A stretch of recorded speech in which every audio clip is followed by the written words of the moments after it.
Travelers on the Omnibus occasionally touches on mature subject matter with mature language. As such, the audience discretion is advised.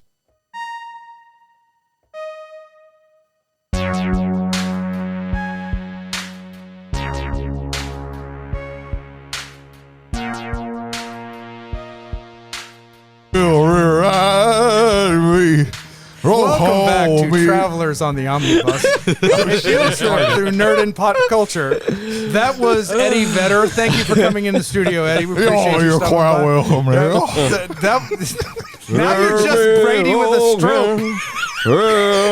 Isn't that pretty much Eddie Vedder? Is Brady Davis with a stroke? Pretty much, yeah. Okay. That's what I always get. So going around the table, I'm James McCarthy. I'm Brady Newell. No, you're not. You're Brady Davis with a stroke.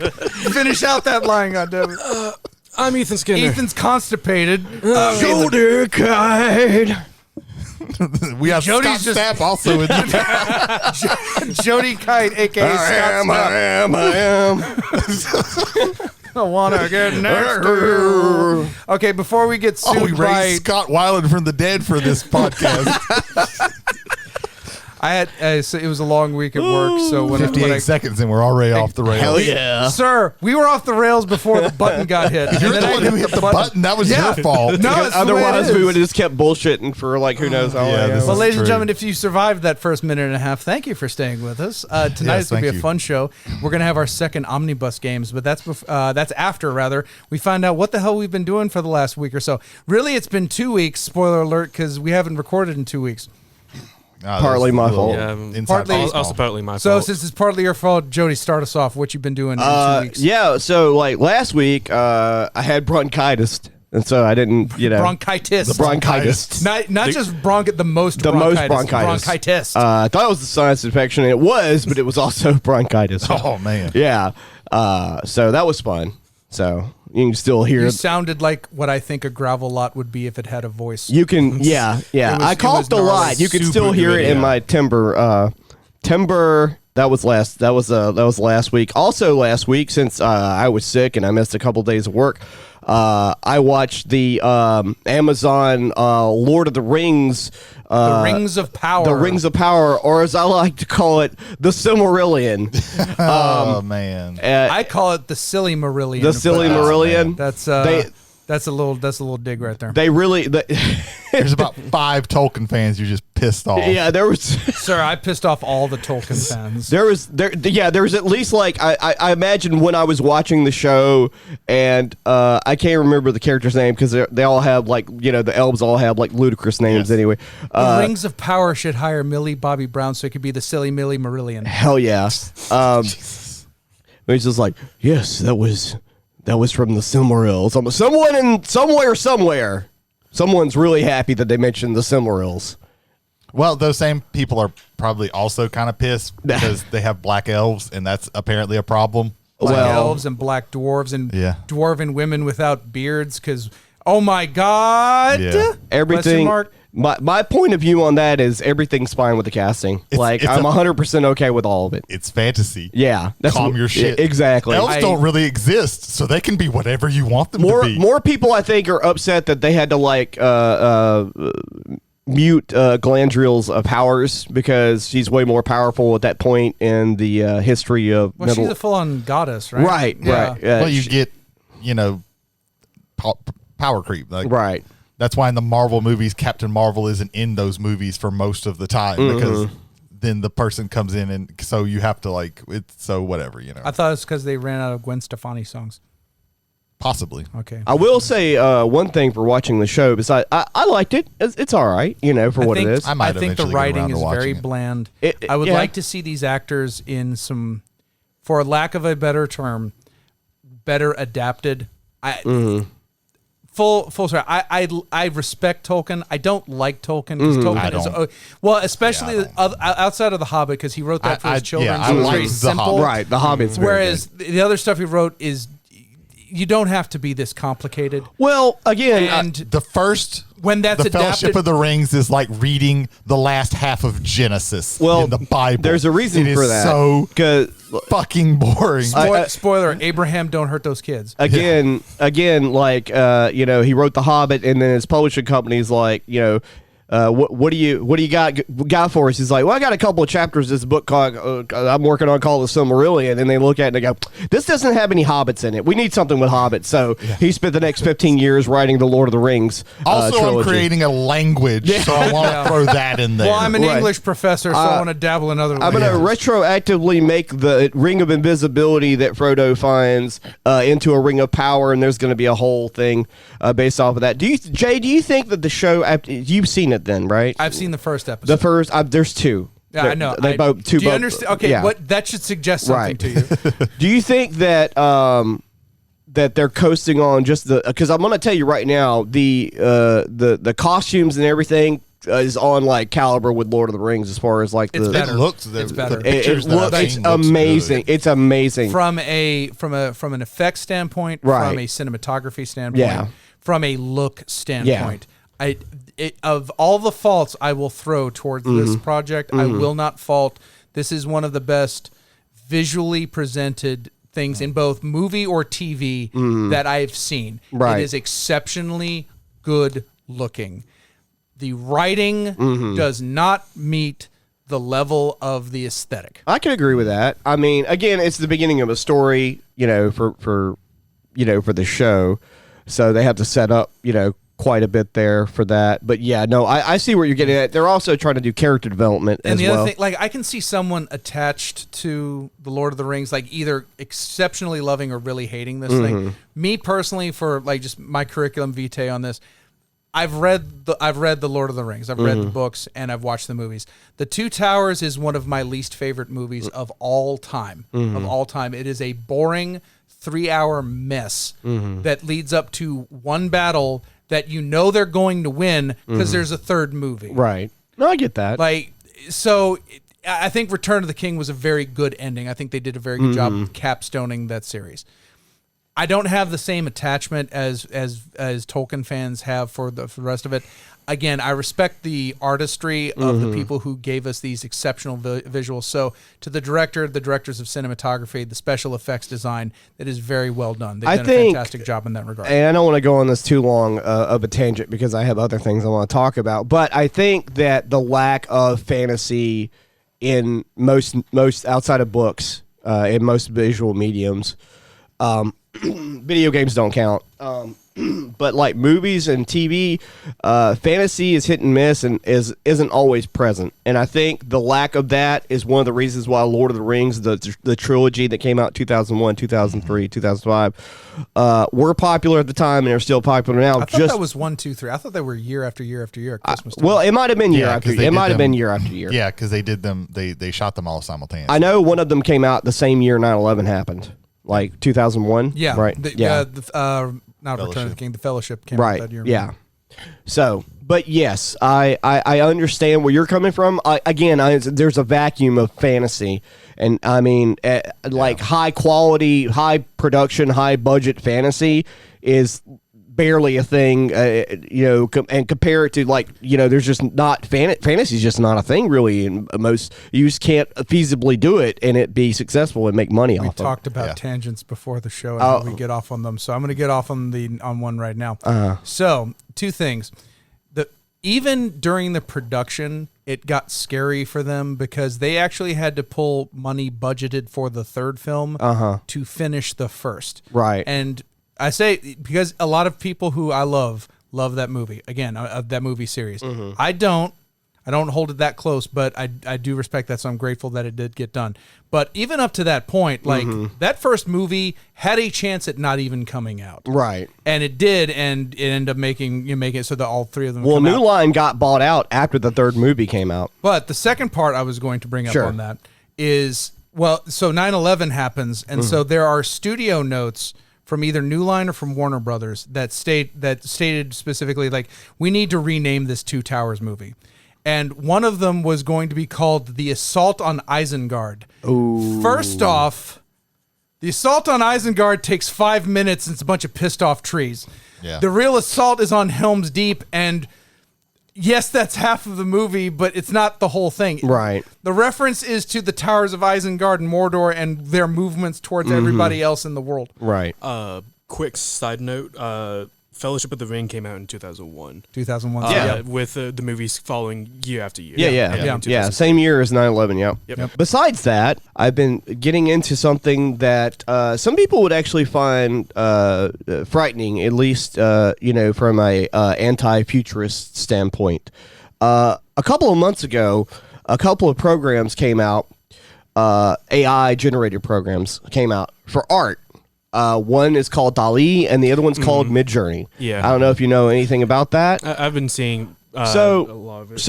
I think there's another one called Creation. There's there's more coming out. AITIO. So I'll tell you I know more about Midjourney just because of my research into it, because I find it fascinating. So Midjourney is a program that you can sign up for. Now it's open beta. It used to be closed beta. Now anybody can do it. And you can sign up through Discord. The reason why they use Discord is they keep up with the input prompts that you use in order to generate artwork. Now, a lot of artists, it's like, there's a 50-50 split almost online on artists, because you can't necessarily specifically get something that you want from any of these programs. Like if you type in something that sounds like it could look like Sandman, it's not going to come out looking like Sandman. It's going to come out looking like some sort of like close assimilation of something that could sort of be that, but not really. And I know I'm speaking in abstracts here, but that's what the program is, abstract in a lot of ways. Now, one of the examples I can give you in Midjourney is you could type in a tall, gaunt woman with black raven hair in a dystopian future, and you're going to get something really awesomely visual, but you're not going to get anything you can really use anything commercially for it. So I just think it's a really cool concept. And the AI is learning. For example, when they first started doing it, it couldn't really do faces or hands very well, and now it can, because it's learning from all the inputs, because they're all shared through Discord. And people that post their pictures through Discord, all the prompts are there so people can try and recreate it. But even if you put the same prompts in, normally you're going to get something a little bit that's like a little variant of that. Another thing you could do with Midjourney is when you put it in, you can either put in an aspect ratio, or you can let the default happen, and you'll get 4 separate images that are similar in what the prompts were that you put into it. Also, there's buttons on there that you can push to get different versions of the same thing that you put in as far as the prompts go. And your prompts can be as simple or as complicated as you want them to be, but sometimes too simple or overcomplicated is not good for Midjourney. It's almost like a touch and go, where you have to work at it to get something close to what you want. So Midjourney is free for 25 images.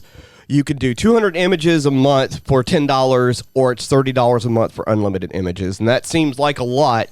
But there have been people that have made graphic novels already based off of the artwork in Midjourney that they've made through prompts.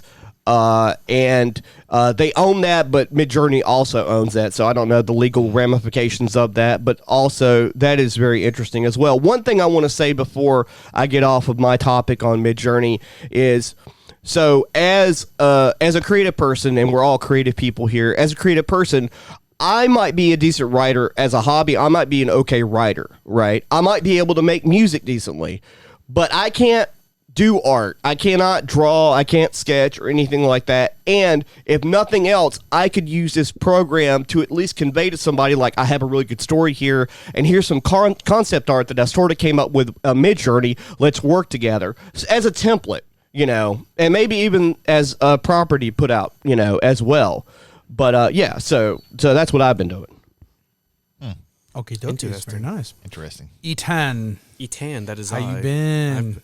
Haven't been here for 2 weeks. 2 weeks because you weren't here for the cryptids thing. Very interesting things. I decided to have two topics, a positive and a negative. Oh, okay. The positive, for the better part of the last month, I have been training at work. Both Jay and another coworker has been training me in order to do essentially what he does. Mm-hmm. And this past Labor Day, I took my exam, and fortunately, I was able to pass all the check marks. The boy done well. Congratulations! So yes. career advancement in a good field is a very good thing. Yes. So yes. 10 out of 10. The majority of my bosses think I do an excellent job in what I'm doing. Jay has some positive things about me. I apologize for interrupting, but Brady tried to just kill himself just there. What the hell happened, man? I forgot that I was wearing headphones. That happens. We need to get you Bluetooth with headphones. Yeah. He turns around and he starts choking Yeah. So that's how he strokes out and becomes fucking Eddie Vedder. So yeah, that's the positive thing. The negative, I got assaulted by wasps. Ooh. Oh. Well, in some people's eye, that would be a negative. However, I find that extremely positive. Yeah. You're helping the wasp population to fight off things. Yeah. I'm going to make the assumption that you're not extremely allergic Brady, to are you now pro-wasp knowing this Yes, language? yes, oh, yes. there we go. Okay. Okay, there we go. So I used to see a wasp and be like, fuck those wasps. And now I'm like, those wasps might be nice. There you go. I used to just let them be, and until this afternoon. For context, I have please. It's like, Yes. we need more information. me and Bianca, we have a 6-month-old dog, Pebbles. I love her so much, even though she chews a lot of stuff. Mm-hmm. I let her out this morning. What about that hat? That hat that was on that dog.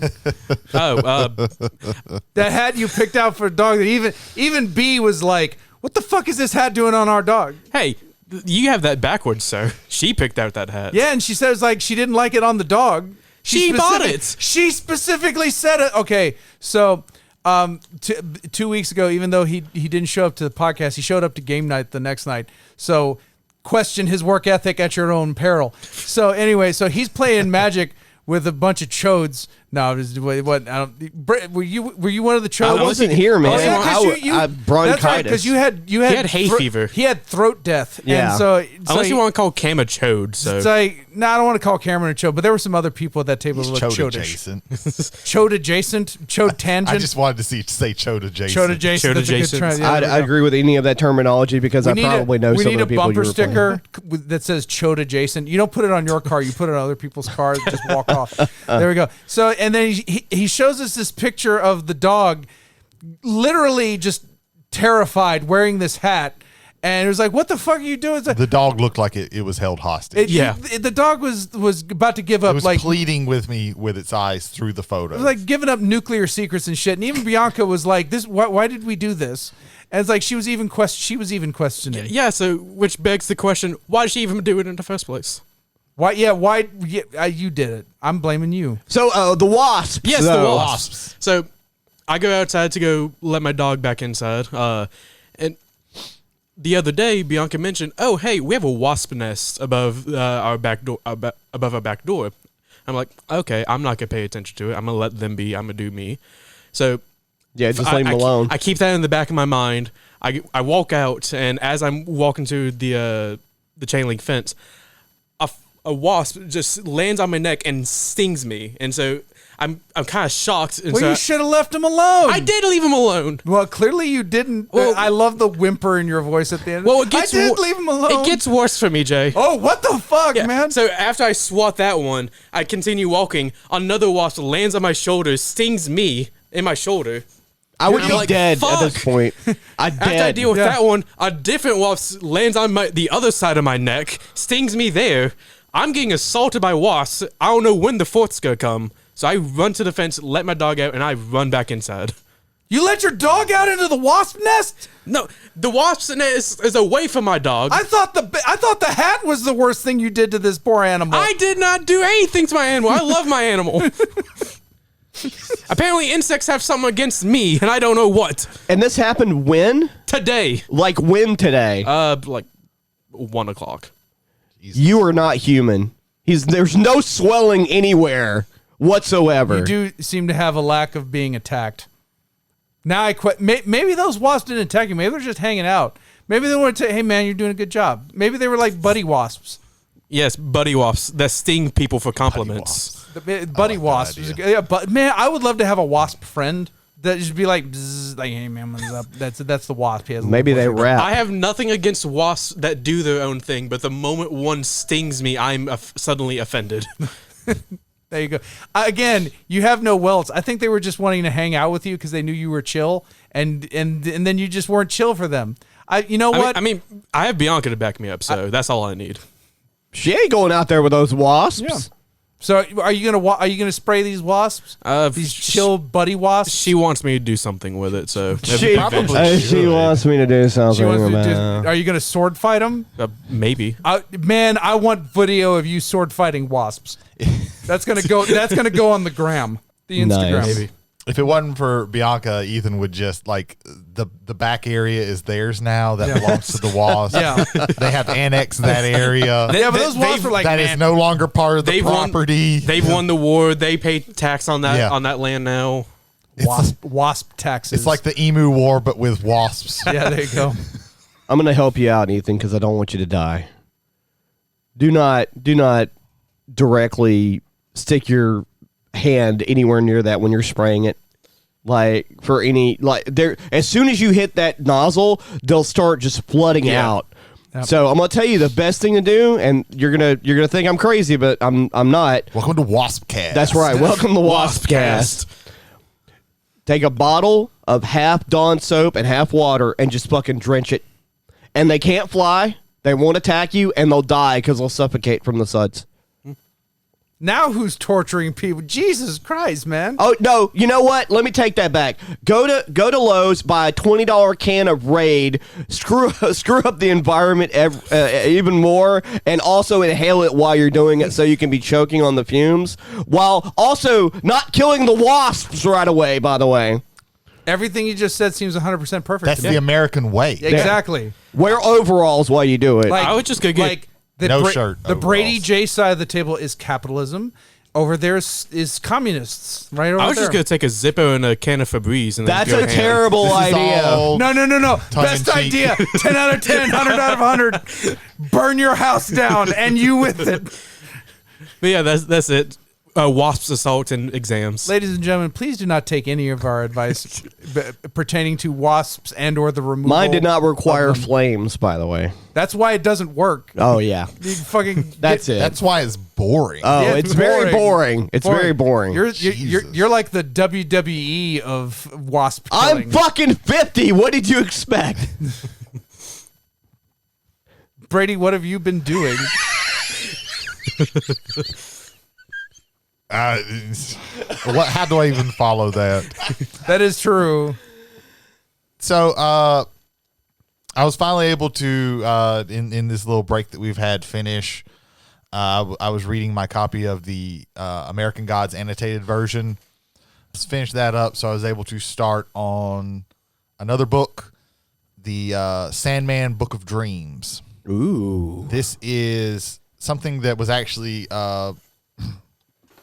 put out not long after the Sandman was finished in the 90s, but I didn't even know about until very recently. It's a collection of short stories, not by Neil Gaiman, by other people that he selected to write stories that take place in the Sandman universe that all have something to do with one of the endless, be it, some of them have so far been dreams, some have been desire, different things. There's even like Clive Barker did a really weird fucking drawing of death in the very beginning. Super creepy, but it's Clive Barker, so what do you his expect? artwork, by the way, if you haven't seen any of his artwork, it's phenomenal, but it's fucking creepy. Yeah, this is like the least, like, nobody else has ever drawn death like this. So far, it's been pretty good. I'm about 4 stories in, but there's some big name people in there, like Susanna Clark, who's a very accomplished nowadays. Back then she was like just right. If you've ever heard the novel Jonathan Strange and Mr. Norrell, they actually made it into, like, BBC made it into a show. She wrote that.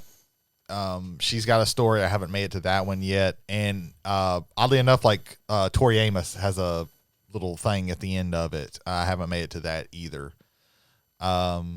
So far it's good. It's interesting, seeing other people. I always like when somebody creates a world and it's everything that you've seen is by this one particular person, and then you get to see people from the outside, like, writing stories of that. All the stories have been pretty good so far. So there's that, and then also, last time we met, Jay talked about how he had bought Live Alive, the video game. I've also purchased it. I started on my third story today. I started out with Prehistory. Prehistory, I think, is one of the best and also worst ones to start out at first. It's the best because there's a lot of there's semi random battles, sort of, kind of. There's a lot of that, so you get the system, so you get to know the system very well. There's a lot of items and stuff to equip, so you get used to all of that. There is a big downside. In the Prehistory version, there is no spoken dialogue. Everybody grunts, and then there's a little bubble above them that shows pictures. And some of them are hard to tell what the fuck is going on with those pictures. So oftentimes, you will not know what the fuck you're supposed to do.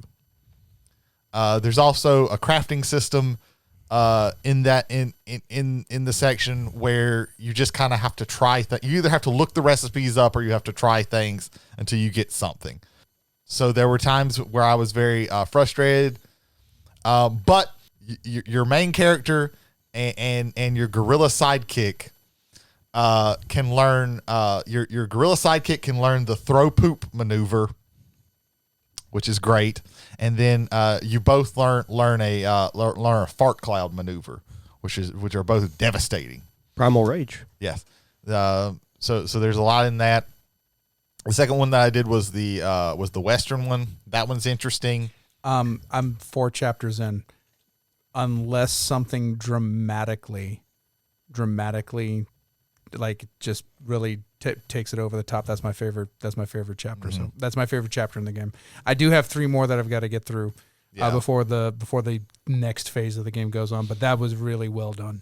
Yeah, and this is you're kind of going into you're into this town. You're this outlaw, and then you have to work with the town to make traps and stuff for it. So that's actually pretty cool, and it's actually really quick because it's only in real time you have 8 hours, but it's actually 15 minutes. So that's actually a really quick one to finish. There's only a couple of actual battles in it. Ennio Morricone really the sound in that level is it's very Ennio Morricone.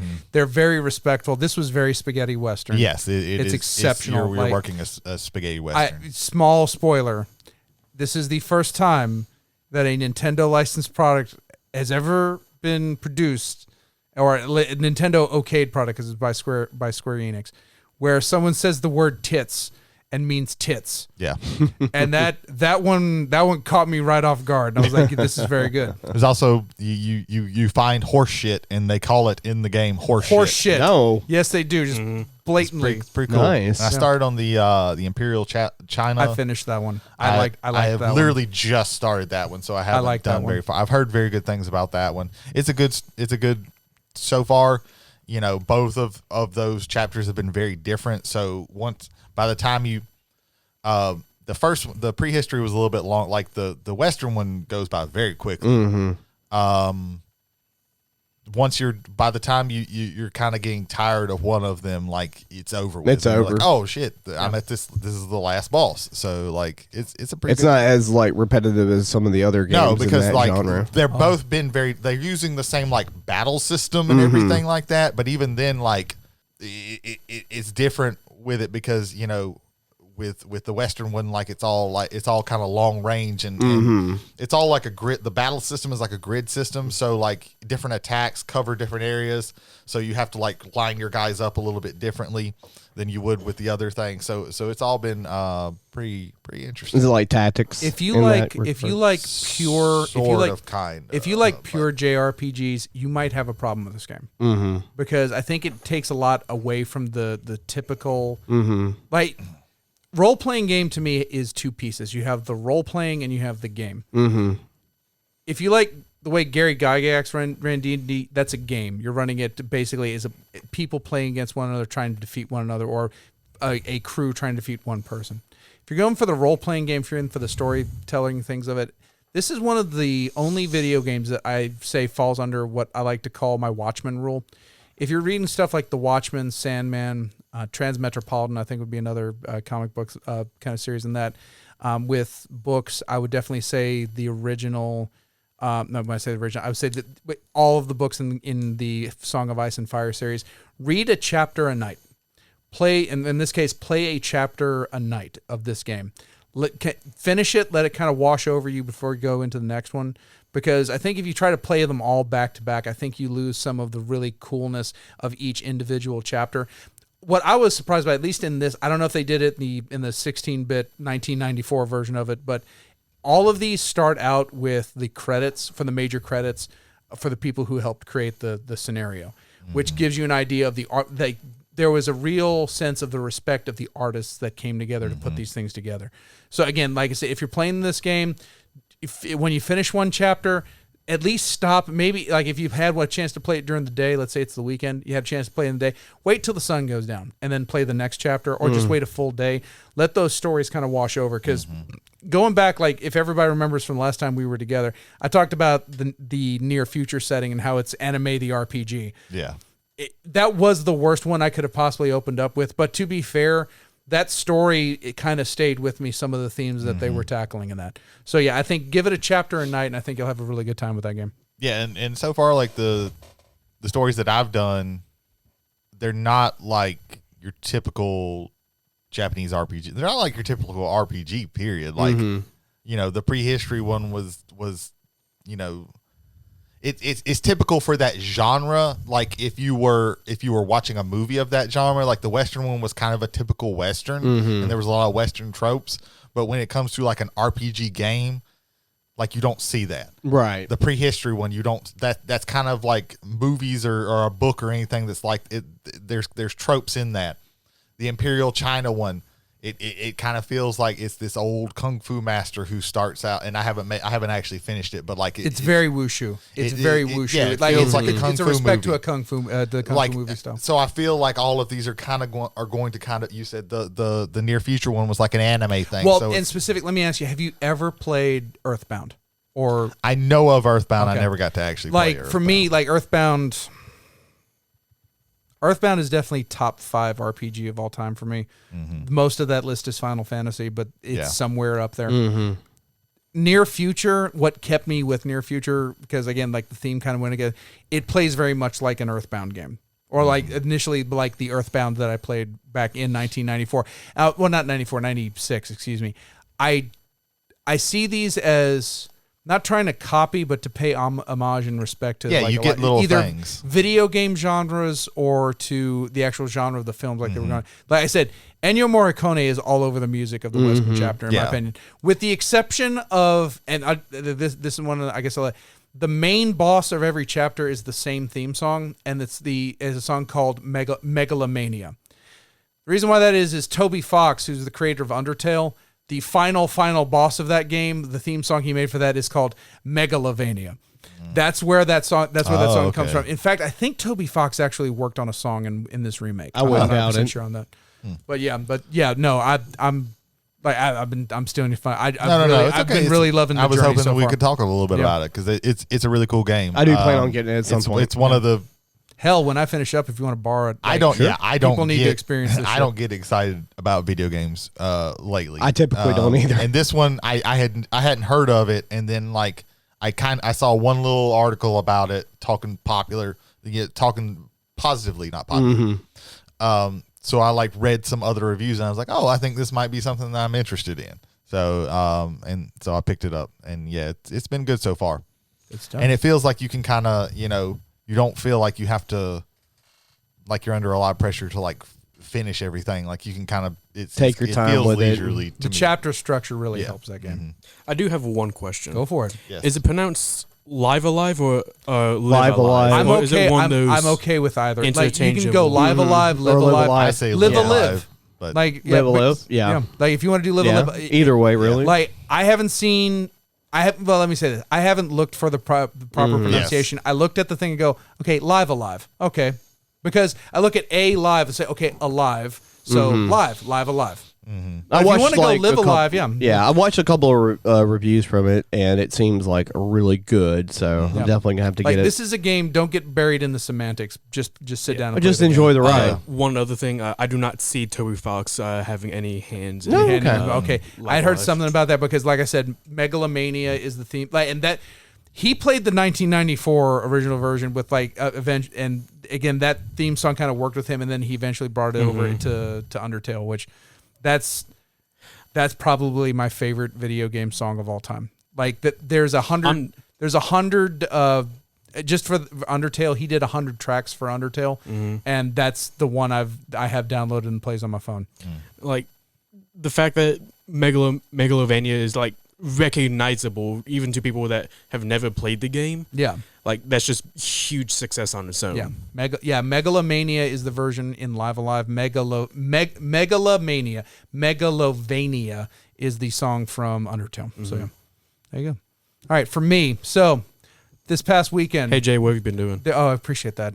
There was a wrestling event, and it was called Clash at the Castle, and it was in Cardiff, and it was fantastic. Yeah. It might be my favorite WWE event of this year. Outside of the ending to the last match, it's time to get the title off Roman. It's been a while to get the title off Roman. Over 2 years. Yeah, it's time. But they've been really shit. I love building people up. Yeah, I know. Yeah, that's changing though. Hopefully. I love the moment with Sheamus in front of was effectively a hometown crowd for him. That ovation for him was well deserved. He's been a workhorse for over a decade. Yes, and he has. I thought he would have been retired by this point because he was looking broken down, but he found something that brought him back. There was a moment brought where, him back full. when the Bar lost the tag titles, like we thought that he was going to retire. But he was that was probably the standout moment for me. But I thought that outside of the ending, the literal ending, I thought everything was the best. Some of the best things I've seen all year. I mean, he's been in WWE for 14 years. Oh, Came longer. in 2008. Maybe even longer Sheamus? than that. Sheamus, I think 2008 sounds about right. That sounds about right because he came in about the same time Cesaro did. Yeah, he came in ECW, I believe, and then moved up to the main roster. You're talking about WWE. The WWE. ECW. I think he was Sheamus O'Shaughnessy. I think Cesaro came up through that way too. If I'm not mistaken. Maybe. I stopped watching wrestling around not long after they rebooted ECW, and I don't remember him. So it could have been later on. It could have been later on in that. Yeah. So that was that. Then on Sunday there was a wrestling event. It was called NXT Worlds Collide, and it was honestly again some of the best wrestling. Braun Breaker's ready for the main roster in my opinion. I think absolutely. I've seen some. I good wish stuff some more of the British wrestlers from NXT UK could have gotten some good pushes and gone over on some things. I understand in the business could have kept their jobs. Could have kept their job. Well, no, the ones that had lost their jobs had already lost their jobs, but the ones that were on the event, I wish they could have pushed them because I think there's especially Tyler Bate. Yeah, he's ready for a main roster. He's probably going to be in NXT Bate, for a couple months. His match with Walter set long time ago for the title. For the when it was his. Because that's when Walter won the title, right? No, Walter won the title off of Pete Dunne. Oh, okay. That was also basically any Walter match is fucking great. But his match with Walter that is one of the best Walter matches. I think from the speculation side of things, I think that a lot of the higher end wrestlers that got let go of UK are going to be hired back whenever they get the whole Europe situation. I would like that to be the case. I do. Again, I don't like seeing people lose their job. I understand why in this regard. Because if you're going to... Let me say this right now. Now that it's NXT Europe, the German wrestling scene, which is what Walter... really... his leaving that, I think, hurt that. But I think that scene being more incorporated. I've heard also that the Spanish scene is also... I can imagine. Which is a different... Which... Some people with very short-sighted of course are going to look Spanish. Oh, so it's going to be more luchadors. No. So this is stuff that I'm Spain interested in. and Mexico are two different countries. Exactly. So that happened on Sunday. Then on Sunday night, there was an event, and it was called AEW All Out. I think I got that right. And a lot of people will tell you, the company will tell you that it was 5 hours and had 15 matches. I'm telling you that there was no matches. There was just 20 minutes of an old man yelling at clouds. Those clouds being the executive vice presidents of the company. We could do. Oh, by the way, this is Whiskey and Wrestling West Coast. I don't know if you caught that part. I'm just going to be very brief on this. But we could talk about anything. This else. could be. We don't want to take away work from Jason and Michael. No, I want to. No, I want to be like CM Punk and just continue to reroute it back over to some other shit. No, trust. We're recording this before they're recording theirs, but theirs will be out before this one is. So I am very interested in seeing what the boys from Whiskey and Wrestling are going to say about this. I'm just going to put it like this. If you're rooting for anybody in this, there are no fucking heroes. As long as you can appreciate that, there are no heroes here. CM Punk is not a hero. Tony Khan, not a hero. Kenny Omega, the Young Bucks, none of them are heroes. This is egos getting too fucking up in their own shit and then fucking blowing up. And we were me and Jody were talking about this on the car. If this were a work, it would be better. No, because this does not sound like a work. First of all, no. I believe this is 100%. This is it's real. But two, if this had been a work, then those 15 matches and 5 hours that came before this were erased in 20 minutes, and that would have been absolute shit. But no, this is people with problems that never got together to resolve those problems, and this is what happens when it happens at this high a level. I'm okay with the idea that there are no heroes here, but some people are more at blame than others. Yes. I'm not going to get into that now because, again, that could be a 2-hour conversation, which we will leave for our friends at Whiskey and Wrestling, which they've already done by the time you hear this. I'm sure. Yes. Yeah. So, yeah, that's my take on the because I had a whole bunch of like when I was at lunch, like it was back. It was on when I was taking breaks a little bit. It was on. It was good. When I got home, finished everything up. Yeah. If there's one thing I can say about that, hey, at least MJF is back. There's one thing I could say. Hopefully, there are lessons learned from this. When you have me having sympathy for MJF because his entire return was completely borked by this, 100% fucking just taken off the fucking shit. It was disgusting. It was fucking disgusting. So yeah. So sorry to be the negative Nancy to end the what we've been doing section of the show, but. That's what we've been doing. I didn't know your name was Nancy. My name is Nancy. My name is Nancy James O'Shaughnessy. I'm super Irish right now. There you go. Ladies and gentlemen, if you like our show and you'd like to get your friends involved in listening to it as well, you can catch us on Spotify, Anchor, Google Play, and Apple. Again, that is Spotify, Anchor, Google Play, and Apple. So they spread the word, and we greatly appreciate it. Yeah, maybe you're using one of those, and you're like, oh, I don't like this interface. Yeah. Try one of the other ones. There you go. If you're in Cyberpunk, you can just jack directly into the net, and we will be right there. That's the thing. Absolutely. Just plug an aux cord into your brain. And you'll have to wait to the year 2077 for that, but that'll be fine. We'll all be dead by 2077, won't we? Yeah, I think we will. Yeah. Maybe. That depends on Ethan might survive. That depends on. I don't know. The world also might be destroyed by him too. If the world doesn't die and Ray Kurzweil is correct, the singularity should happen by 2064. So everything is fine. I'm banking on two things: one, the world will either end, or two, more wasps will just come after me. Oh my God! That's what I'm banking on. The wasps. The wasps do have that blood debt against you. So. I'm getting you a plush wasp for Christmas. I mean, I'll accept it. I'll make sure it stings you somehow. It'll be great. Ladies and gentlemen, welcome to Passenger Feedback, ladies and gentlemen. If you want to get in touch with us, tell us what we're doing right and what we're doing wrong. Travelers on the Omnibus at gmail.com. Again, Travelers, 1L, on the Omnibus at gmail.com. You can also get in touch with us through Spotify, through our polls, and our questions of the show. Also message us directly through there. In fact, our first feedback for this week comes from the questions. This is from episode 20, Chalkboard, the top 5 songs of all time. Our friend Jarrett from Silence Your Cellphones. Jarrett, thank you very much for chiming in for this. He's spoke with us once. He messaged me directly on this, but now he's come back with his top 5 list. I'm going to go from 5 to 1. Number 5, Freebird. Number 4, Sunflower. Number 3, Mr. Brightside. Number 2, Don't Stop Believing. And number 1, Bohemian Rhapsody. Gentlemen, what do we think about this list? It's not terrible. I don't mind. I don't mind it. I'm gonna like just say that Bohemian Rhapsody is probably my least favorite Queen song, and the reason for that is just overexposure. Yeah. The song. I'm gonna old man box it real quick.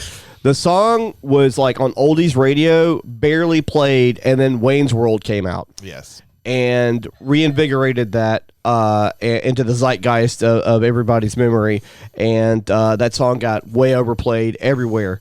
So that's just how I feel about it. Yeah, you could take any song that you like and play it 500,000 times. The same thing happened with Journey. Glee did a Journey episode, and Journey got played out the ass. Glee did like 3 separate Journey episodes. Right, and killed anything that I had for Journey, which wasn't much to begin with. Sunflower is the Post Malone Post song. Malone song, Yeah. That's pretty solid. Yeah. That's probably one of my more favorite songs of his. Post doesn't get enough respect, at least from older people, because they look at him and go, "Oh, he turned his face into like a pre-K kindergarten crayon board." No, the man's got some serious bars and voice, like absolutely. I'm just not into that style of music. Looks like he smells like old cigarettes. I'm just not into that style of music. I listen to Post Malone. It's just not my bag. That particular song I like because it was on the Spider-Man into the Spider-Verse. That's a good song. He did a crossover with Ozzy Osbourne, Take What You Want. I very much enjoyed that. That man's going places now because of Post Malone. Yeah. He's not Kanye. Oh, who's this Paul McCartney cat? Kanye's going to blow up his career. So, Jarrett, thank you very much for that list. I respect the list. Obviously, I don't agree with the list, but I definitely respect the list. All right. Most of those songs I like decently. Our second feedback comes from longtime listener, first-time passenger. It's Brad Townsley, Btowns Down. Townsley, thank you very much for the email. It goes, listening to the Cryptid podcast while at work. While I work on a golf course and we start before the sun rises. While driving through the course, my mind deep into the podcast. 3 deer jump out of the woods just feet from my cart. I screamed out of terror with thoughts of some cryptid beast coming out of the dark woods to end me. Great pod. Keep up the work. There you go.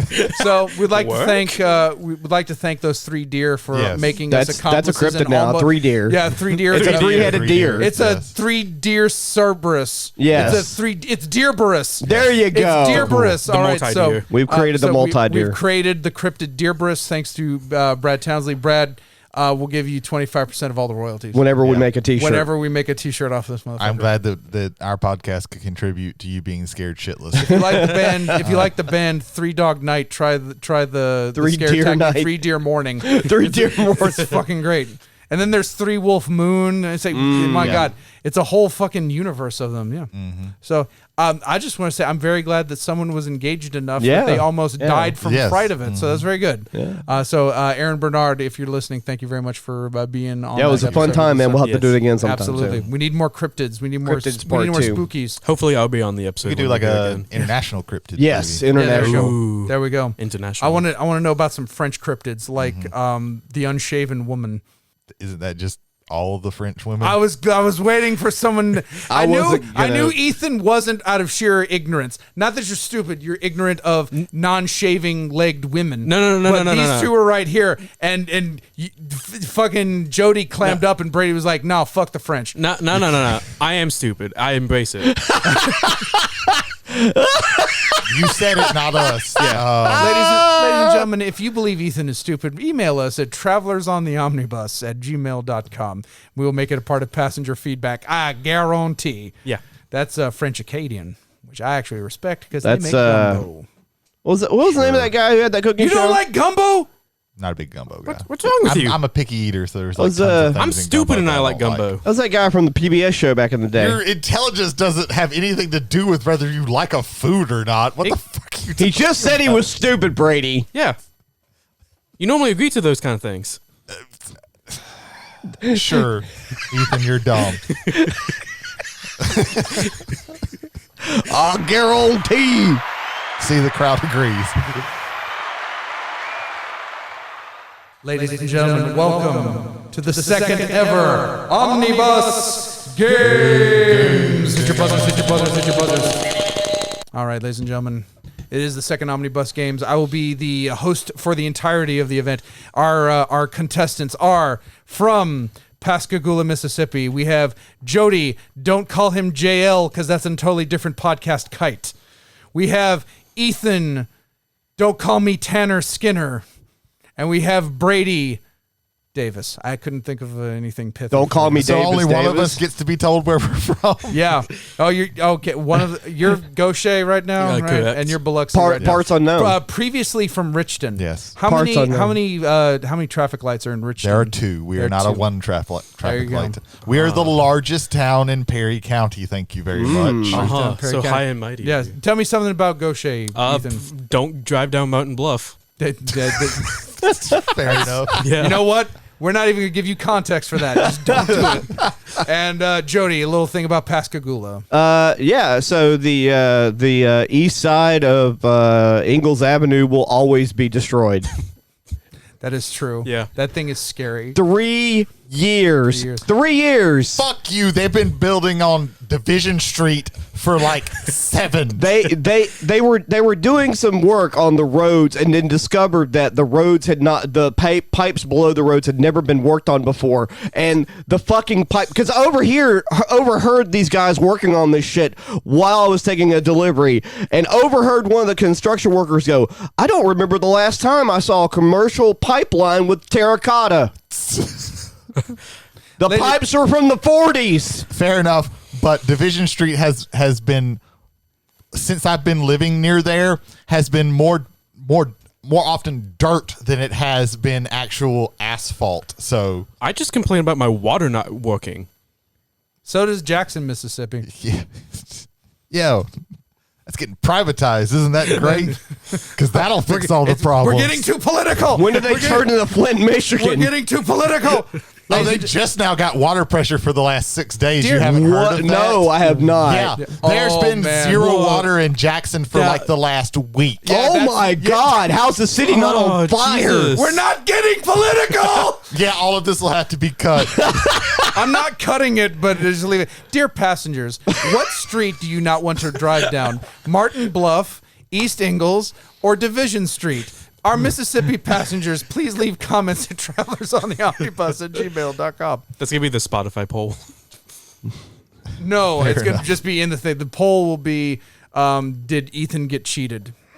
That's going to be the poll. Did Ethan get cheated? That's how I'm feeling about it. Anyway, let's get to the games. There's going to be 3 rounds in the game this week. The winner of the Omnibus Games 2 gets to pick out the episode subject for episode 24? Yes. 24, yeah. We're almost at our silver anniversary. This is I amazing. limited my decisions to only movies because anything is too much, but a movie is just a movie. Hey. Okay, but I don't want to hear about it yet. Well, I didn't say anything. I don't want. Just, You mentioned something. I mentioned something, but it was very general. It was very general. But Can I mention a thing? No, Yes. stop mentioning. No, you can't mention anything But why do you get to mention things? because you'll blab, and I didn't blab. I was just mysterious. There's a difference. What? Our first round. While for he's the Omnibus unlocking, games. keep going because he's going to be distracted by that There you logic go. puzzle there. So This is why I'm getting cheated. Yeah, exactly. Okay, everybody's going to vote that one up. So there we go. So anyway, round 1. It is Jay's Crazy Question Corner. Jay's CQC. I have picked out 4 topics. I will give, under each topic, I have 3 random bits of trivia under that topic.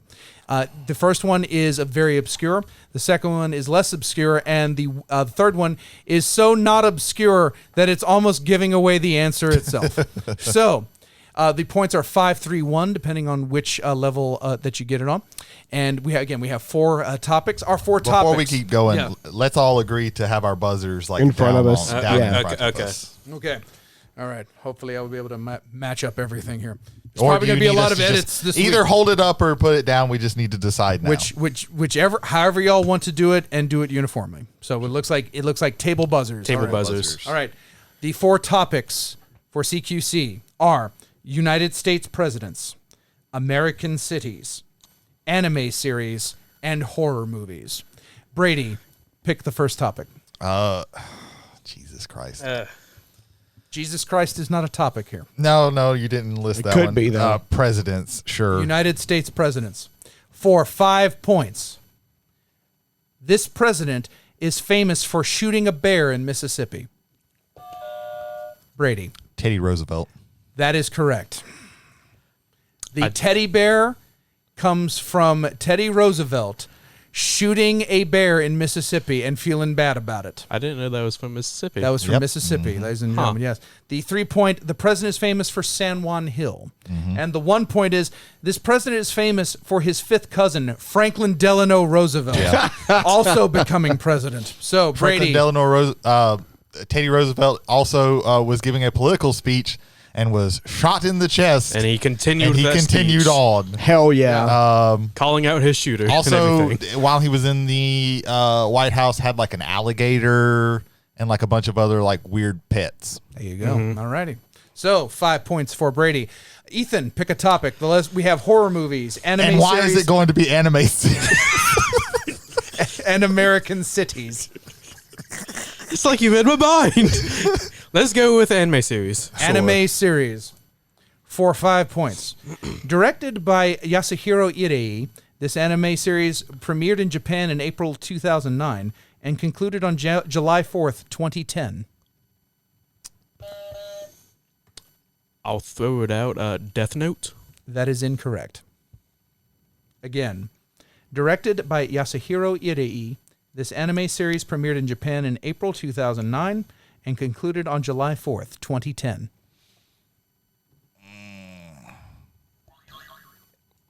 Jody. Parasite the Maximum.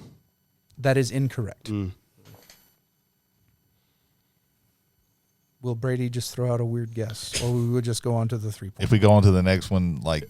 No one's locked out. No one's locked out.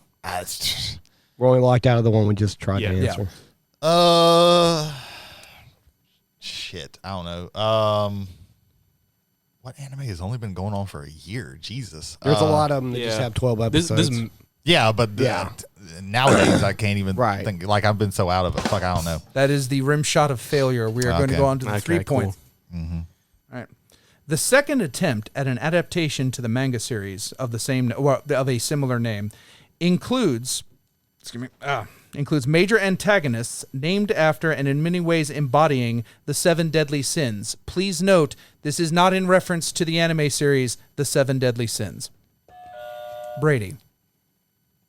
Full Metal Alchemist. Brotherhood. That's what makes it correct. Yes, the correct answer is Full Metal Alchemist Brotherhood. The 1 point quiz was, this story involves 2 brothers, one who becomes full metal thanks to their alchemy. Nice. So another 3 points for Brady. So Brady's got 8 points. Killing it, Brady. Killing it. There we go. All right, Jody. Horror. Who saw that coming? For 5 points. The film was shot at a real-life location called Nobi Bosco. Jesus. Huh? Again. Okay, we got Jody. Wolf Creek. That is incorrect. Good guess, though. The film was shot at a real-life location called Nobi Bosco.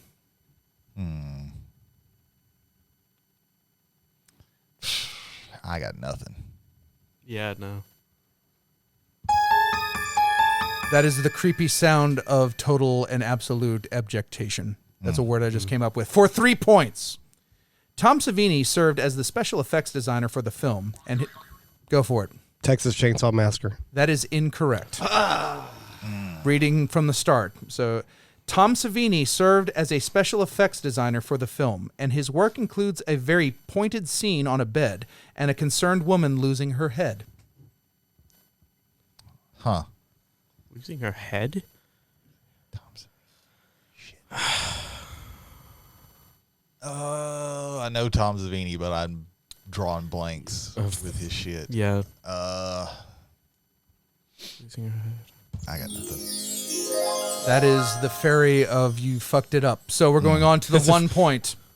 Things you won't find in this film that you will find in others in the entries in the series. A hockey-masked unstoppable killer. Go for it, Jody. Nightmare on Elm Street. Incorrect. Nor any kills by Jason Voorhees himself, as the only time he comes close to happening, it's a dream sequence at the end. Ah, fuck. I'm not as familiar with that series as... Can you repeat the full, please? Things you won't find in this film that you'll find in other entries in the series. Oh. A hockey-masked unstoppable killer, nor any kills by Jason Voorhees himself. Ethan. Friday the That is correct! Yeah. Oh yeah, It's the first one where it's his mother. I was trying to think of the one part. I was trying to think of the one where it's not Jason, it's like he's passed along like by touch. I was trying to think of that one. Yeah, no, but no, it's the original. Okay, yeah. Pamela Voorhees killed everybody, and the only kill he has is technically a dream sequence, so it don't count. It is Camp Nobi Bosco, which is a Boy Scout camp up in New Jersey. So yeah, and yes, Tom Savini came up with the special effects, which included an arrow going through Kevin Bacon's neck, and of course Pamela Voorhees getting her fucking head chopped off. At the very I don't think end. I've ever actually seen the original one. Oh, it's the best one. Yeah. It is the best one. It is the most. Well, sure. The best one sure ain't Jason Goes to Manhattan. No. I ironically love that. I ironically love X. Jason X. Jason X is so stupid, but it is so funny. It's an homage to all the other films. I actually like Friday the 13th for the final chapter. But yeah, I like some of the stuff. Is that the one with the psychic chick? That's 7. And also one of my favorites. That's another good one. Yeah. Okay, so the final subject is American cities. For 5 points. This city features as the location in the 1999 acclaimed N64 video game Shadow Man, complete with the city's absolutely non-existent mountains. Go for it. Atlanta? Incorrect. Again, this city features as the location in the New Orleans. That is absolutely correct. It is New Orleans. Fucking hell, I should have seen that. Shadow Man has a mountain range bordering New Orleans. For people who have not been to New Orleans, the highest point in New Orleans Parish is 7 feet below sea level. Yes. Mm-hmm. So yeah, that was in the Audubon. It's in the Audubon Zoo. It's just a big hill. Yeah, exactly. Holy shit, I'm on the board. They had to build up themselves. The 3 point trivia. The city features as the title to one of Arlo Guthrie's songs about a train. I wouldn't have known that one. Yeah. Good morning, America. I'm the train called the city of New Orleans. In this author's opinion, the best beignets come from Café Du Monde, the best muffalettas are from City Grocery, and the best streetcar is named Desire. Okay. So that makes sense. I tried to make that as obvious as I could. So after our first round, we have Brady with 8 solid points. Ethan has a point, and Jody, knowing that I love New Orleans, was able to come in there with a full 5 points. That is the end of round 1, ladies and gentlemen. I'm on the board. Yes, absolutely. Anybody's game still. We got 2 more rounds to go. Round 2 coming up is going to be what we call Press Your List. We'll tell you about the rules about that first. But first, we have a word from our sponsors. Whiskey and Wrestling is a podcast that's put on by our friends Michael and Jason Holder. It's a podcast where our 2 friends sit down and they talk about, what happened in the week of wrestling, and then they also usually have a nice alcoholic beverage. More than likely going to be a whiskey. Sometimes it's not. Sometimes you get the Rock's really bad tequila brand. Do they have whiskey and shit? They do have whiskey and shit. And, it was a completely uneventful week of wrestling, so I'm certain on this next episode there will be nothing for them to talk about, even though this will probably come out after them. But, yeah, if you're interested in hearing some dudes talk about wrestling and then, talk a little bit about some alcoholic beverages, more than likely whiskey, listen to them on anywhere that you can get podcasts. They're on all that shit.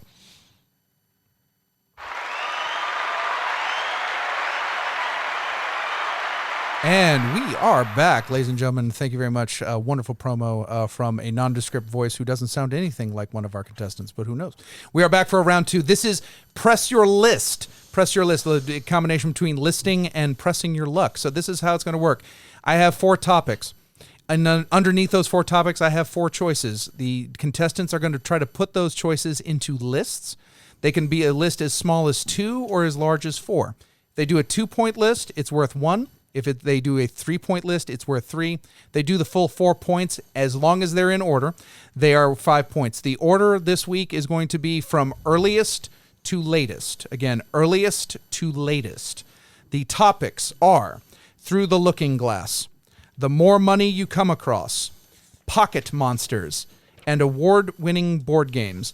One thing I want to add about the rules. If someone has a 2-point list that's correct and someone has a 3-point list that's correct, the 3-point list will get their full points. The 2-point list will get none. So you want to go for the biggest list you possibly can and hope that nobody else figures it out. So again, the topics this week are Through the Looking Glass, The More Money You Come Across, Pocket Monsters, and award-winning board games. We're going to go in reverse order. Jody, pick the first topic. Through the Looking Glass. Through the Looking Glass. Place these Looking Glass Studios video games in order of release from earliest to latest. Thief, The Dark Project. Thief, The Metal Age. System Shock, and System Shock 2. Again, the choices are Thief, The Dark Project, Thief, The Metal Age, System Shock, and System Shock 2. Give the guys some time to come up with stuff. Everybody's writing away on their lists. It's very, very tense right now. It's very tense. See what's going on with it. Probably give them about another 30 seconds, if even that. We'll see. If you're done with your list, raise your hand. If everybody's hand raised, we'll go on with it. But in that case, we got about 20 seconds left. Brady is already clocked in with his list. We'll see what's going on with it.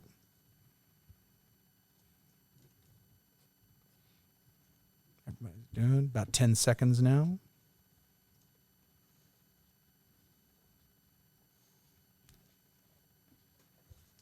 And we look like we're all good. All right, ladies and gentlemen, again, Through the Looking Glass, naming all of these in the order of their release. These are games from Looking Glass Studios. Let us start with Jody. What have you got?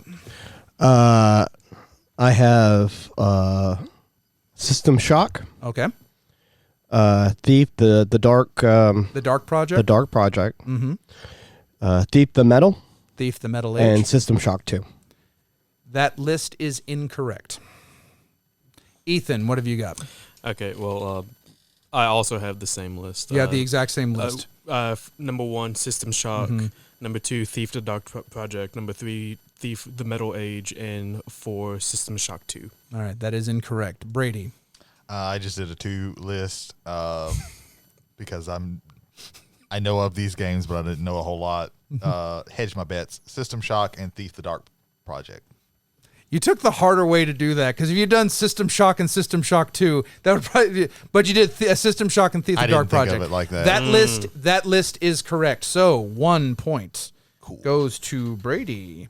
The correct list: 1994 System Shock released, 1998 Thief the Dark Project, 1999 System Shock 2. We got the last two, and next. 2000 Thief the Metal Age. Yeah, I had to take out the Thief and Thief. I had to take out the 2 and Thief 2, or else it would have been super fucking obvious. Right. There you go. All right, Ethan. Subjects remaining are The More Money You Come Across, Pocket Monsters, and award-winning board games. Gee, Brady, which one am I going to pick? Go on ahead and tell us it's Pocket Monsters. Let's pick Pocket Monsters. Pocket Monsters. This is one. Please order from earliest to latest the Pokemon that appear in the Pokedex for the Kanto region, which would have been Pokemon's Red and Blue. These Pokemon are Geodude, Oddish, Clefairy, and Articuno. Again, that is going to be Geodude, Oddish, Clefairy, and Articuno. And you guys gotta have about 30 seconds. What was the last one, Jay? Again, I'll do the full list. Geodude, Oddish, Clefairy, and Articuno. I had hands thrown at me. Not fighting hands, but I get fucking hands from Brady. There we go. It was good. If I'm right on this is going to be phenomenal. If you're right on this, it's going to be great. No fucking idea. There we go. Okay. All right. Look, time is up. So, Ethan, what is your list? Number 1 is Oddish. Number 2 is Geodude. Number 3 is Clefairy. Number 4 is Articuno. That list is incorrect. So there you go. All right. So Brady, what have you got? Watch me pull this shit out of my ass. Clefairy, Geodude, Oddish, Articuno. Brady, no. Okay. Jody. Almost got excited there. Clefairy. Geodude. Articuno. Oddish. That is also incorrect. No points for anybody. Damn. But because I believe in good tries, I'm going to give everybody a point. So everybody gets a point for at least trying. Also, that meant nothing. So it literally meant nothing. Well, it meant nothing because no one got anything. That's So there you go. The correct order is Clefairy, Oddish, Geodude, and Articuno. Clefairy is at 35, Oddish 43, Geodude 74, and Articuno 144. The fact that I got Clefairy first without even fucking knowing, right? Like me and Brady both. Something was like Clefairy. Yeah. Clefairy just sounds right. When you said it's like if I get this right and you mentioned Clefairy, I'm like, wait a minute. Yeah. Okay. I'm honestly surprised. It could have happened. There you go. All right, Brady.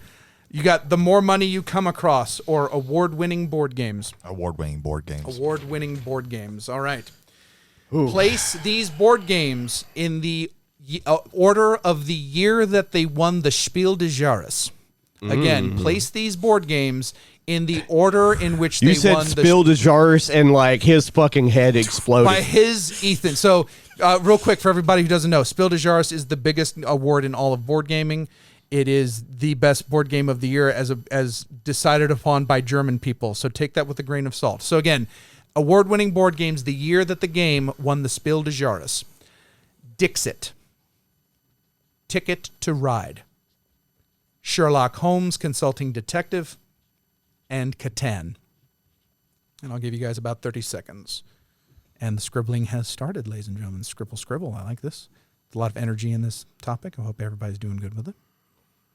And if they don't do good, whatsoever, we found out some things tonight. So that's good. There we go. Ethan looks like he has ended. He didn't do a lot of writing. He did some, though. So we'll see. Oh, okay. Brady looks like he has finished his. Still got about 10 seconds. I'm done. Everybody's done. All right. So we'll go straight to it. We're going to start with Brady. Go for it. Catan, Ticket to Ride, Dixit, Sherlock Holmes. That is incorrect. Go for it. Jody. Catan, Ticket to Ride, Dixit, Sherlock Holmes. That is incorrect. It's the same. It's Brady's, I think. Catan, Sherlock Holmes, Ticket to Ride, Dixit. The closest was Ethan, but even his is wrong. So, I'm going to take this in reverse order. The reverse of this is what would be right. Dixit won in 2010, Ticket to Ride in 2004, Catan in 1995. Sherlock Holmes Consulting Detective, 1985. See, I don't even know anything about Sherlock Holmes game. Re-release. That was like a redo. Yes, that was a redo. Of it, I wasn't aware of that. Swerved. I was trying to think that I was thinking like that. I don't remember that winning, but I knew that the newer version of it had came out a lot after that. So that threw me off. That was a good trick question. Yeah, Catan definitely seemed like the oldest game on there. My strategy was oldest to newest. It almost worked, and it didn't. There you almost. Go. All right, so the final topic. This one actually required me to work on the whiteboard, so I have to go get the whiteboard out. But this is the more money you come across. This is the part where Jay may edit space-time continuum out of the show. Speaking of space-time continuum, Wrath of Khan is in the theater for the next 3 days due to Fathom events. So if you like Star Trek II, the best Star Trek movie of all time, Wrath of Khan is available to watch in your local theater. Last week they re-released Jaws on 3D. Hell yeah. I just didn't feel like seeing it in 3D. So, ladies and gentlemen, the more money you come across. Gentlemen, place these lyrics from the classic 1998 More Money, Mo Problems by the Notorious B.I.G. in order in the song from earliest to the latest. They are B.I.G. P.O.P.P.A. Guarantee a million sales, call it love or luck. Throw your rollies in the sky. And rip all the spots, rock all the rocks, cop all the drops. Give you guys about 30 seconds. Maybe a little bit longer for all that. I'll give you an extra 30 on the 30. We call it 30-30. Call it 60. Make it a minute. But again, B-I-G, P-O-P-P-A. Guarantee a million sales. Call it love or luck. Throw your rollies in the sky and rip all the spots, rock all the rocks, cop all the drops. Damn, this is a Biggie Smalls song that I'm not as familiar with. It is from Life After Death. Yeah. I give this my best shot. There you go. I don't even see if Ethan gets 5 points off of this and he didn't get the Pocket Monsters one. Yeah. We may have to shut down the entire podcast. I'm the one who got the anime question. You did get the anime question, yes. And somehow Jody didn't get the horror. We're not going to talk about that. We're not going to talk Canceling about the show. Oh, yeah. Cancel the whole show. Give you about another 20 seconds because everybody looks like they seem to be finishing up.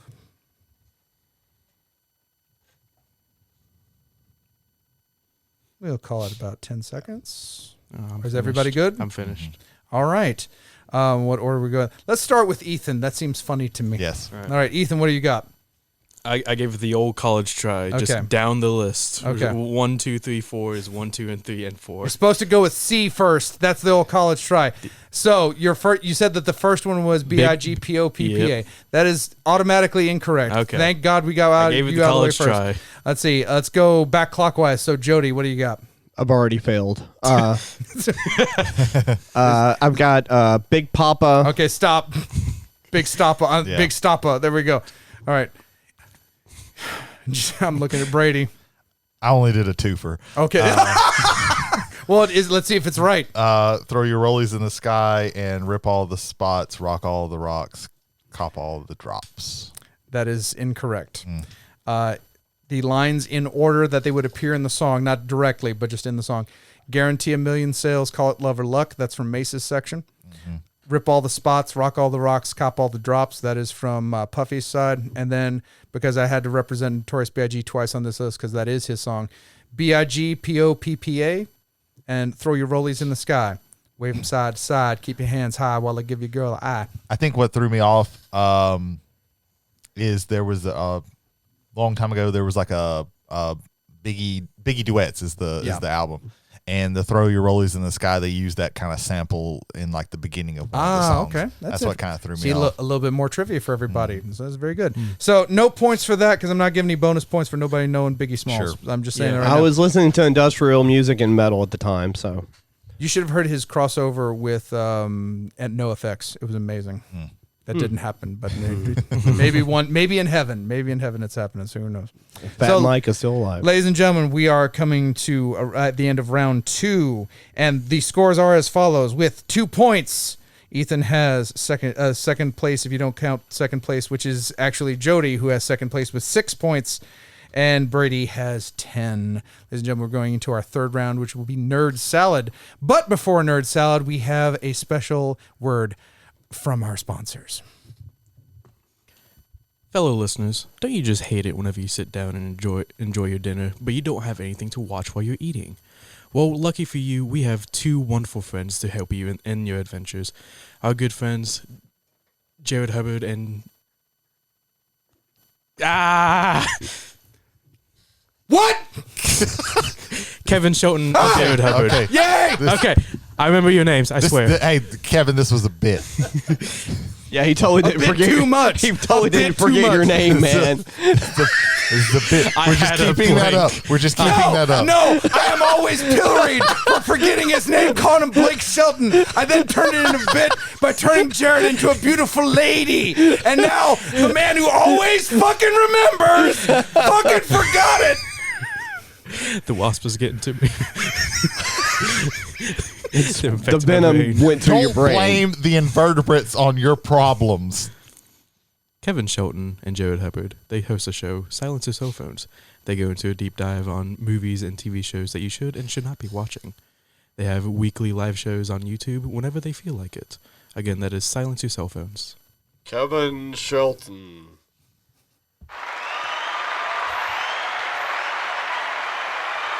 Ladies and gentlemen, we're back. And it is now time for round 3, the final round. Anybody could still win. Even Ethan with his 2 points. Even Jody with his 6 points. Even Brady with his 10 points. This round is called Nerd Salad. I'm going to give you a number of words and 2 pop and or nerd culture things to form a phrase. So, for instance, I will say maybe 3 words, a Mario character, and a southern U.S. state. The correct answer in that would be Princess Georgia Peach. If you don't get the word combo on the first one, I will give a word in the combo for less points. If no one gets it at that tier, we will do it again for even lesser points. If you don't get it at that point, I've made a bad mistake, so no, we're not going to go any further. Now, if you come up with something that might work and the crew agrees, I will give you bonus points. So yes. So here we go. So our first topic on Nerd Salad for 7 points. A first-person shooter hero and a Metallica song. 4 words. A first-person shooter game hero and a Brady's going for it. Master Chief of Puppets. That is 100% correct. Master Chief of Puppets. So yes, Brady with the big 7, extending his lead out. Very nice. Okay. Point score now. Brady 17, Jody 6, Ethan 2. The next one for 7 points. A Song by Train and a Wachowski siblings classic. 4 words. Again, A Song by Train and a Wachowski siblings classic. Who was that? That Brady? Drops of Jupiter Ascending. That is correct. I hate you so much for getting that correct. If I knew Train, I probably would have gotten that. I literally made that one for Jody. I don't know a Train song. There you go. There you go. I know 2. All right. For 7 points. An underrated, an underappreciated. Jody, I will say you are much better for not knowing any Train songs. That is fair. Their cover of "Come On Baby, Light My Fire." Yes. With the surviving members of the Doors. Yes. Is no. You played it for me. Sounds terrible. It's awful. I was trying to say it for the audience. You dipshit. Swear to God. Okay. I love you, Jody. I love you. Mm-hmm. 7 points. An underappreciated horror film and a basic bitch's favorite drink. 3 words. Again, 7 points. An underappreciated horror film and a basic bitch's favorite drink. 3 words.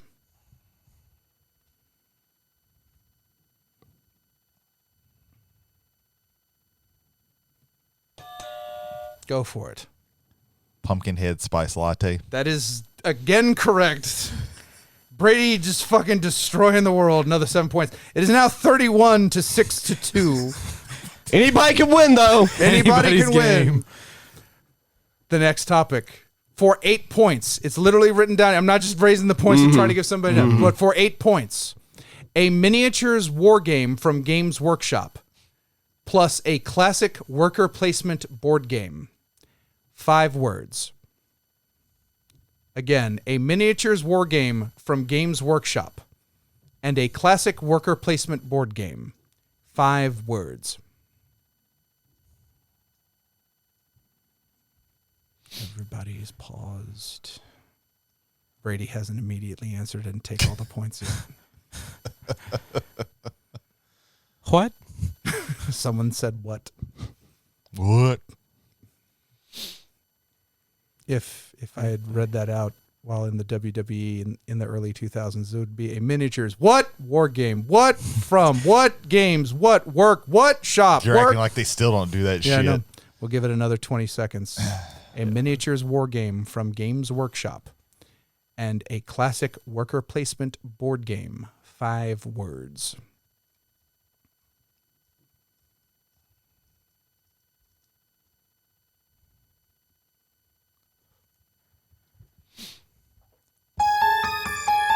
That is the suspenseful music of We're All Fucking Tired. So, for 6 points, same critique.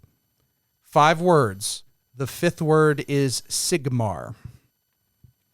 A miniatures war game from Games Workshop and a classic worker placement board game. 5 words. The 5th word is Sigmar.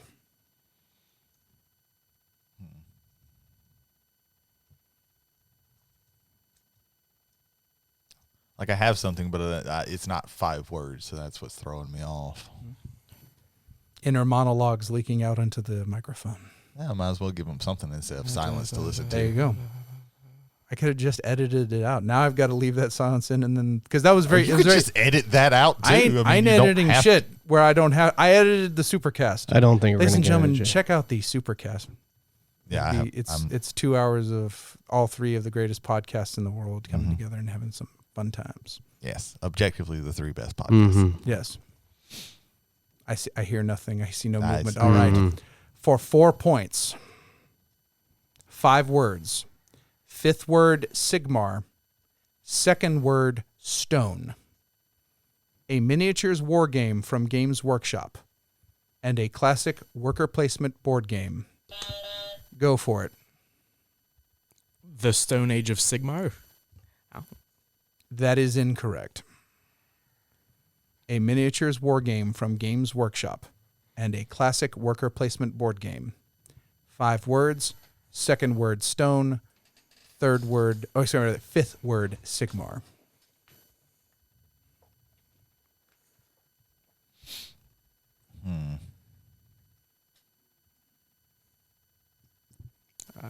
The old college try didn't work out for me this time. Alrighty. Is that the case? What's this one? That's appropriate. That's the appropriatest sound of all time. The answer would have been Warhammer, Stone Age of Sigmar. You said the Stone Age of Sigmar. I was trying to figure. You were so close, man. I had Stone Age of Sigmar. I Yeah. just couldn't figure Yeah. out what that Yeah. first word was Yeah. supposed to be. There you go. Warhammer, Stone Age of Sigmar. I don't want to give Games Workshop any ideas. The next one. Oh, they're already copywriting and copywriting. Yeah, strikes we're somebody. already going to get struck down Yes. for it. There we go. Yeah. The All right. DMCA's are on our way. For 9 points. 8 words. A song by DMX and a classic occult science fiction television show. 8 words. Again, 9 points. 8 words. A song by DMX. Go for it. The X-Files gonna give it to you. That is incorrect. Let me say this. Will the contestants allow him to have that? I'm assuming that whatever the answer is some form of that. I'm down. I'm cool with it. Okay, Like, because people might get hung up on that. We will give him the full 9 points.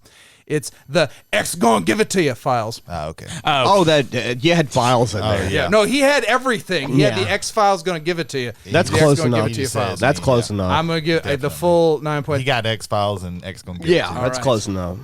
Okay, the final one for 10 points. 5 words. A movie starring Tom Cruise and a TV show starring Hulk Hogan. 5 words. Go for it. Days of Thunder in Paradise. That is correct. Woo! There we go. I got one. There we go. All right. Ladies and gentlemen, that is the end of our round 3. The points have been tallied because there weren't too many points to tally, and thank God for that. But in 3rd place with 11 points, Mr. X gonna give it to you files himself, Ethan Skinner.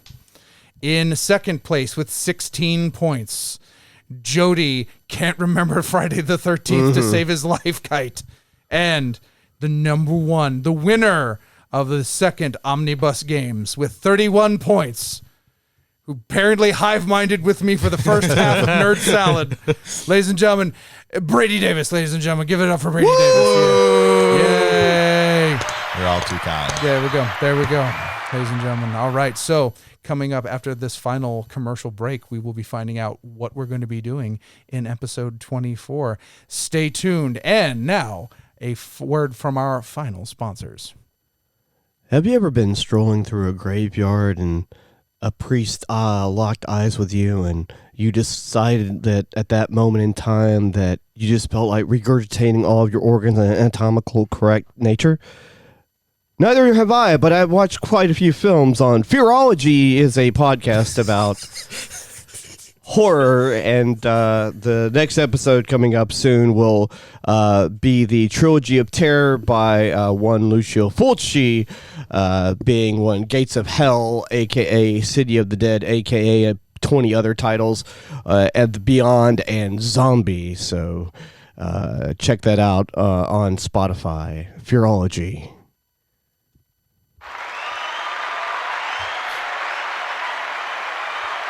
Ladies and gentlemen, we are back. As always, thank you very much for showing up. And now it is time. The suspense grows. What has Brady chosen for episode 24 of Travelers on the Omnibus? Sure. We're dying to know. So, like I said in the beginning, I narrowed mine down to movies because originally when we came up with this idea of what do we get when we win, it was like, well, what movie do we watch next? So that's what I, had thought about. And then, then Jay was like, no, it can be anything. And I was like, well, that's too much pressure. Anything can be literally anything. That's too many choices. I'm going to narrow it down to just movies. And so I thought about all the movies that I wanted to and went through my collection and everything and was like, and got a thing. And eventually started narrowing them down. I got down to 2. So the past movies that we've done have been The Warriors and Psycho. Mm-hmm. I think that those are very good movies, but they've been kind of normal.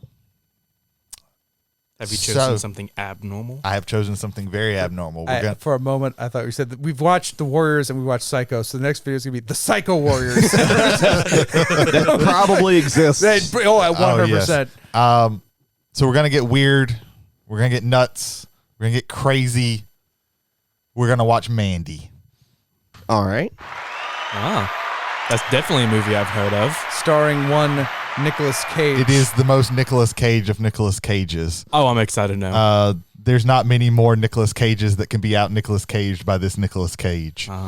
For those who've never heard of it, Mandy is a movie in the more recent film canon of one Nicolas Coppola, aka Nicolas Cage.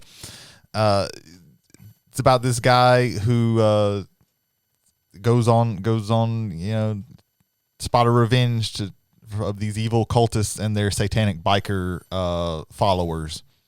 Which I think was a similar plot to Drive Angry. Yes. I think that was also there, involved a cult as well. Yeah, kind of. There we go. I think so. So what you're saying is he took Drive Angry to study up so he could do Mandy. Yeah. Mm-hmm. Yeah.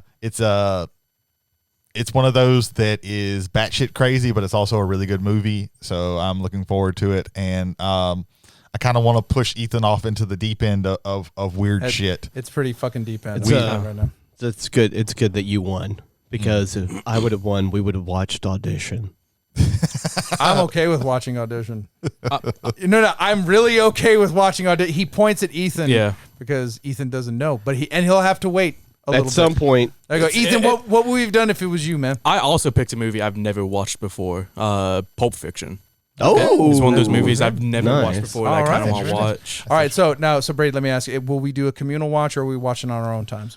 I've got Shudder, so I can watch it at home. I'll find it. If it is a difficult thing, I have the Blu-ray, so we can watch it. It does not matter to me. I think it would be nice for us to watch it, but I'll watch it together. But I know that might be difficult before next week to actually. All right, do. so everybody, homework.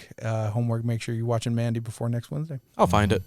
And if you're listening to us, watch Mandy yourself and try to follow along with what we say. For Ethan and all the try to follow along with Mandy. Yeah, sure. Shudder is $6 a month, and you can probably get a free trial for a free 7-day trial. So if that's the case, that's a way for you. Do you have Prime?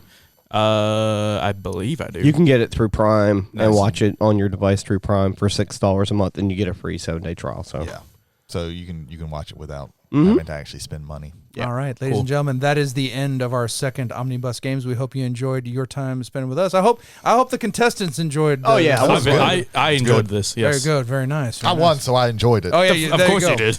Yeah, in an alternate reality where you get all of the Pokemon right, but then Ethan won, how would you be feeling right now? I don't know. I'm trying to wrap my head around Ethan beating me at something. Jesus. Fuck. Wow. That is a joke. There are probably several things that Ethan could beat me at. Hey, Magic the Gathering. Magic the Gathering. You want to play Seven Wonders Duel again? This guy. Calm down. This guy. Calm down. He did. Everyone beat you that night. I've won that game. No, since I mean, then. won that game, but that night, it's like, oh, come play my game. Oh, you beat me. That's good. Hey, come play. Oh, you beat me too. I'm going to burn down the building. Days. That wasn't the same. I'm going to burn down the building. That was the thing of what you're going through your brain, right there. The way you're looking at me right now, you're like, how the fuck do you know what's inside my brain? I think he wants you to burn you down to the ground. He always wants to do that. Yeah. What?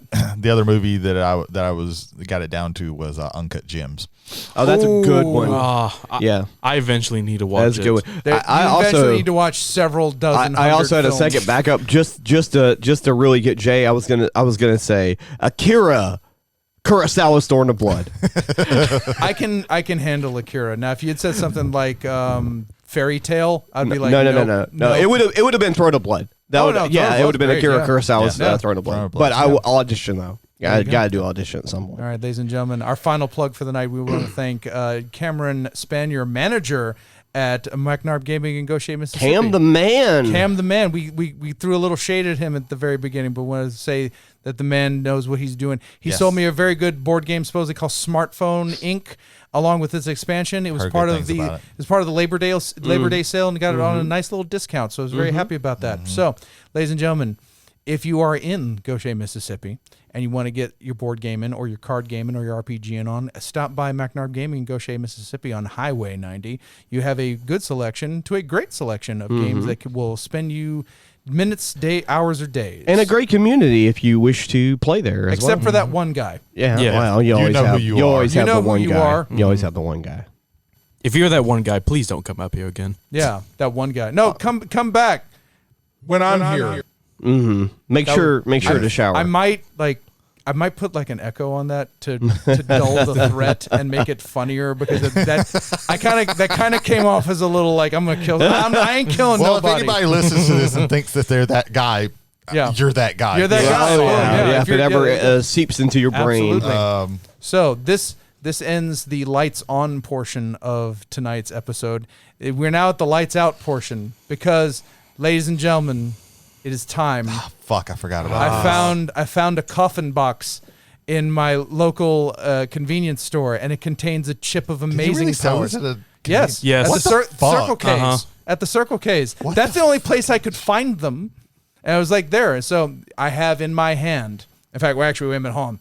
So we're actually going to be professional about this. So, wow. So here's the snapper, and we're going to go. Hello, travelers on the Omnibus. I'm James McCarthy, and I have in my hand the Pocky 2022 One Chip Challenge. This year, it is, I believe, again, it is Reaper Pepper and Scorpion Pepper. However, it turns my tongue blue. I'm hoping that's not from cyanosis. I kind of need my blood flow on this one. Jesus so Christ. I'm going to open this thing up and pray to God I ain't die. I need utensils. Give me that box cutter. In a box, you all were throwing a box cutter at me very fast. I had It's one of those safety box cutters. Yeah, I know, but still, it's like it has a blade. Are you really concerned about safety before you're going to eat? I don't want to be bleeding. Okay, can I not bleed until I eat the goddamn chip? Yeah, bleeding and your mouth on fire is not going to be a good combination. Oh, look at that very nice blue. It's a baby blue. Very baby bluish. It's very. Oh, look what they added this year. Okay, so I've done the challenge before. I didn't have this little cut lip right here so that I could just open the thing. I had to literally fight with the chip in order to open it up. There's a little pull tab But this year, it's right there. All right, here we go. Shows the company's improving. I have a camera on here. Here's what the camera sees.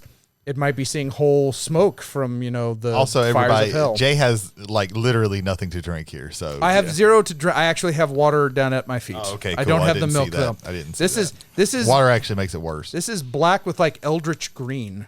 Oh. I don't. Oh, that's never a good sign. Oh man, this is moss. This is moss from. Moss. This is grave moss. What the fuck? Okay, so ladies and gentlemen, I'm getting a whiff of it here. That's green. Yeah, just no. Get a quick wafty. Get a quick wafty. Just seeing it is more than enough. Just seeing it is more than enough. For me. Okay. I don't want to touch that thing. It looks like a biohazard. I don't want to touch anything that's touched that thing. Yeah, Jarrett, this one's for you. Mama just killed a man. All in. You're a better man than me. Oh no. Oh, Jesus. He's consuming. Now don't touch your face. Yeah, do not touch your face. Clear my hand. He has eaten the chip. He has. He's currently chewing. His tongue is in fact blue. It's a great sound. Oh Jesus! Yeah, it's completely green. Well, that's from the cyanosis. You look like Stephen King from like Creep his Show. Lips are blue. Like he looks like the dudes from season 2 of Game of Thrones. Yeah, Creep Show with Stephen King when the algae takes over. He's taking this very well. I think he's not taking he it well. breathed on my fingers and I feel like fire coming from it. This is worse than a year ago. Oh, Jesus. Do you want to describe the sensations you're feeling? Hot! Yes. Yeah, okay. Do you remember that time that you ran off the road and hit a wall going like 50 miles an hour? I never did that. I can't recall. I do. Are you experiencing it now? I want to explain something. This never happened to me in my life. That memory has now been put in my brain. Mm-hmm. There's some sort of psychedelic in this thing. Jesus. It's the moss. I think it's psilocybin or psilocybin. Someone find out how that's pronounced. Ethan, do something. Okay. Yeah, sure. Ethan, do something. I can't rub my eyes. No, you because cannot. I know what would happen. No, you cannot. Please. You really don't need to be touching anything. Can someone get me some like Kleenex? Because snot is about to come out of my nose, and that's disgusting. Yeah. Some still in there. Jesus Christ. We should have prepared better for this. Jay is honestly, sweating profusely. Preparing for this would actually be worse. Jay is sweating quite Let's profusely. mix that with the Three Musketeers. Let's see what happens. That actually probably will That will probably help it Okay, a little bit. This is the Three Musketeers. Here we go. It's going to be some hot chocolate. You're lucky. This is Three Musketeers. No, I mean, you're lucky there's paper towels. Mm-hmm. Yeah. Ooh. Just want to...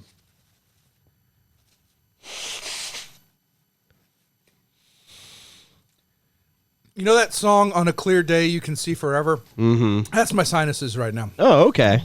There you go. This Three Musketeers is doing fuck all. Yeah, I'm sure. No, it's just not fucking working. Yeah. So it's just like chocolate and hate in your mouth. Yeah. Yes. Monster Juice. Yeah. I imagine it's a lot like this chip. In what ways? In that I would normally not drink that, but maybe once in a lifetime. Yeah. Or a year, as it goes with me. Okay. How many minutes are we? We didn't even time it this year. Right now, you are almost at 5 minutes. Not bad.